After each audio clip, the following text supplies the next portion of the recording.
Kenapa polanya sama?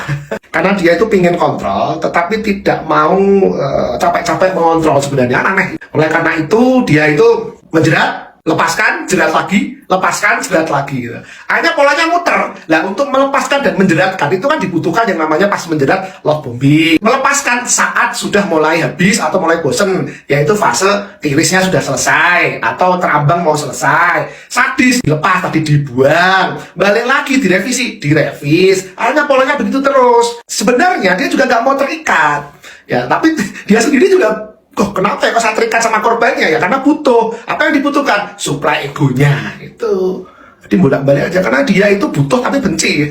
Benci untuk mencintai. Jangan-jangan lagunya Naif itu.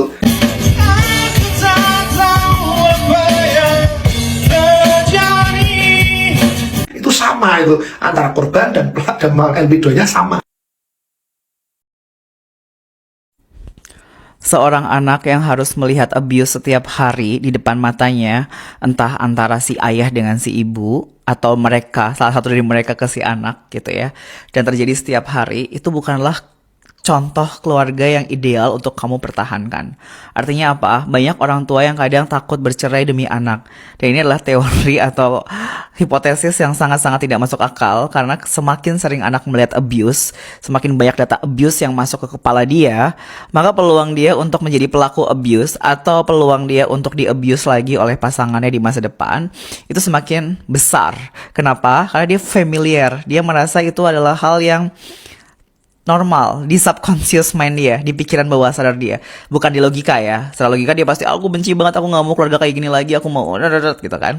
Tapi secara pikiran bawah sadar, program itu yang datanya masuk terus ke tubuh dia, ke pikiran dia. Jadi daripada kamu membuat anakmu terus mendapatkan data abuse setiap hari dari kecil hingga besar gitu ya.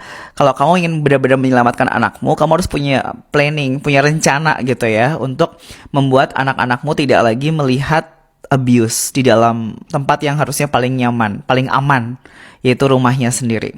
Jadi ya kalaupun kamu mau bertahan ya boleh aja, silahkan, tapi jangan pakai alasan demi anak, karena anak justru akan semakin hancur hidupnya, mentalnya, dan lebih susah untuk healing sih. Kalau dia bertahun-tahun, lebih dari belasan tahun gitu ya, melihat itu terus, proses self-healing mereka di masa depan itu akan jauh lebih rumit. Jadi program yang sudah terlanjur ditanam bahwa abuse itu adalah hal yang normal dalam sebuah keluarga, yang tersimpan di pikiran bawah sadarnya untuk merilisnya, melepasnya, menguninstallnya, itu PR yang sangat-sangat rumit dan panjang.